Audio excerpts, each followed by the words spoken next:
There's a good few boys in the Aberdeen dressing room who've been there for quite a while now. In the last few years, you've done them out of a Scottish Cup, a couple of League Cups. They had the time when they were pushing you in the league as well. Were you not slightly concerned you might get a bit in those first few days?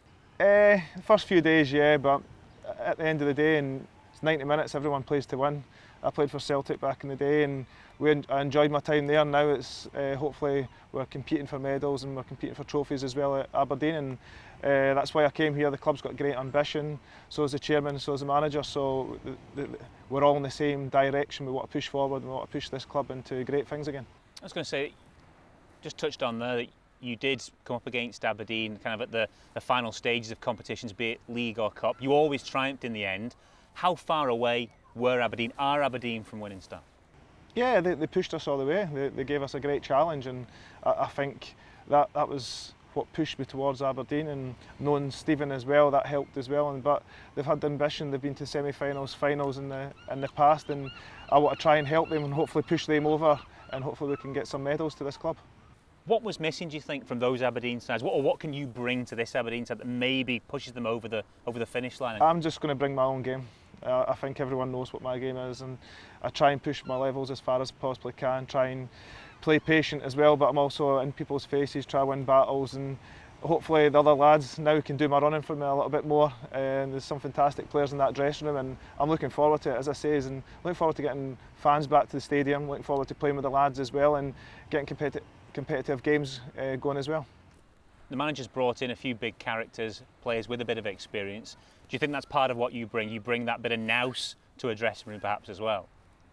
Yeah, hopefully. Bring a little bit in between them. The lads are calling me the hybrid, so they don't know whether I'm staff, I'm player, and I'm just jumping in between both. So I'm getting the best of both worlds. I'm learning, and that's why I came here. I wanted to learn. I wanted to find the new way for me how to push forward in my career, and I know football just in playing is not going to push me that much further on. I'm 36 now, so I've got 2 years here. I'm looking forward to it, but then after that I've got to start to think about what I want to do, and as I say, I'm kind of the hybrid now that I'm learning, but I'm also on the pitch and I'm training as well, and I'm trying to give 100%.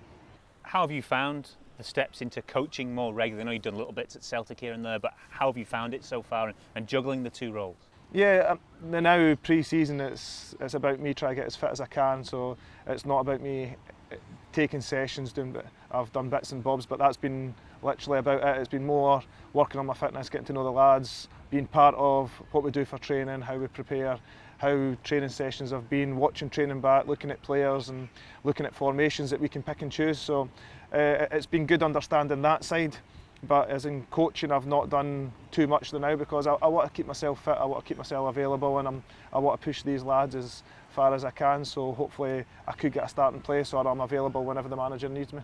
So is he sort of sounding you out about potential signings, additions? Are you brought into those conversations as well then? Yeah, we're tight, we're in a room, and we all have these conversations about what areas we'd like to strengthen, what areas we're strong in and stuff like that, like every management team does, and we all sit around the table and we discuss it in depth. So no, it's been good, it's been a great learning curve so far.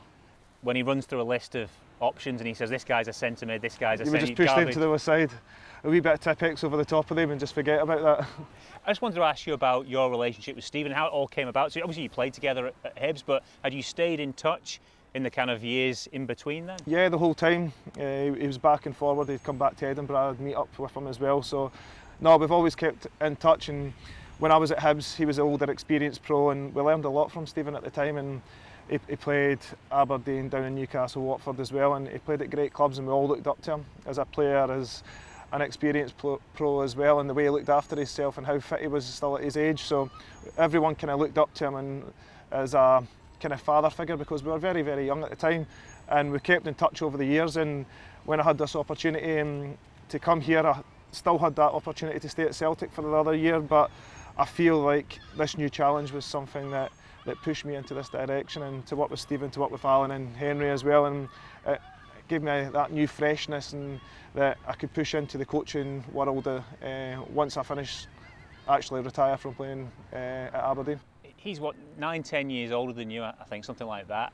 it isn't always the case that the senior players and the young players get on as well and stay in touch after they go part ways. What was it that made you two kind of connect, do you think? There's been a couple of lads that were older experience at the time that was at Hibs and I always looked up to and I always kept in touch with, and it's that kind of bond that you've got, and hopefully I can bring that bond to these young lads here as well, because there's a lot of good young lads coming through at Aberdeen, and especially last season they were given a chance. So now they've been in the first team, hopefully they want that little bit more experience and that little bit more drive as well. So if I can help in any way, that's what I'm here for. I'm here to guide them in the right direction, show them what we used to do, what I'd done when I was younger as well, what we'd done with Stephen when we were at Hibs, and hopefully I can help push them in the right direction. As you mentioned, you had that option to stay at Celtic. With the way things happened though, with the kind of uncertainty over the manager situation, did it make it easier in some ways for you to decide, you know, this is the direction I want to go in? Because if there had been a new manager, maybe there would have been a pressure, a pull for you to stay a bit more? No, it was always in the back of my mind. I had that discussion with myself at the start of the season. You go on, you win 10, or you lose and you finish on the 9, and I've had a great career at Celtic. I enjoyed every single moment of it, but it was the right time for me to move and to jump ship and to have that opportunity to come into coaching. And I'm not saying that I maybe wouldn't have had that opportunity at Celtic, but to have that opportunity to come into a first team dressing room as be a coach and be a player as well, it gave me that drive again, and it gave me that focus, and it was something that I looked forward to all over the summer. When Stephen, I presume, phoned you to ask you about coming to Aberdeen, was it immediate in your head, yes, I want to do that, or what was your reaction?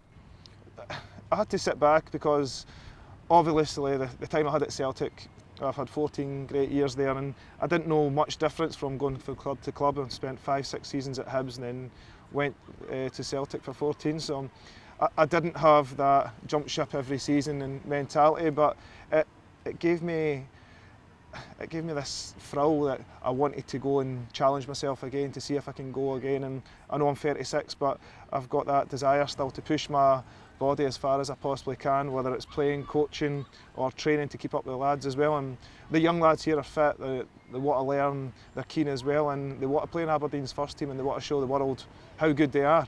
And I want to try and keep pushing them as far as I possibly can and keep up with them as well. I asked you if you were nervous about meeting your new teammates. Are you nervous about meeting your new supporters? Because for a while you've kind of been a thorn in their side. You've had a few notable celebrations at their expense perhaps across the years. It's football. You play for the club, you try and win for the club that you're playing for, because if I chuck tools out the pram and says I didn't want Celtic to win against Aberdeen 10 years ago, then that's not my character, that's not who I am. As soon as I left Celtic and I play for Aberdeen, I want to win every game. I want to bring that drive into that dressing room, that hunger into the dressing room, to show that I've still got that desire to push teams every game, especially Pittodrie as well, because it's a great stadium, the fans are fantastic as well, and I'm looking forward to them coming back. I might not be everybody's cup of tea, I gather that. I wasn't everybody's cup of tea at Celtic or Hibs either, and my main focus is about us winning games and us pushing, becoming better and better, and it's that drive, and we want that mentality of that winning mentality, getting focused and putting into the first team, and hopefully now we can drive on and we can use and abuse that from the manager, Alan and Henry as well, because they've all got that drive as well and they've got that winning mentality too. I was going to say, is that the message to the Aberdeen fans then? Yes, you were perhaps horrible for them to play against you for 14 years, but now you'll be horrible for everyone to play against you while you're wearing an Aberdeen shirt. Well, I've not really changed as a player over the last 14 years, and I've always got that drive that I like to do the ugly part of the game as well. I like to stick my foot in, I like to wind opponents up, and it's part and parcel of who I've been over the last 20 years of my career, and I don't think now is any time for me to change, and I'm going to be the exact same once I play against Celtic, once I play against Hibs, Hearts, whoever it is, and I'm going to have that focus, that drive to win the game. Finally, you had success at Hibs, won silverware, you won plenty of silverware at Celtic. Would you be disappointed if you left here without winning silverware? My aim is to try and win trophies with Aberdeen. Stephen's aim is to try and win trophies with Aberdeen. All the lads in the changing rooms' aim is to try and win trophies as well. They want that success, and they've been so close over the years. And now, hopefully, everyone coming together, we can push that, we can push it and get it over the line.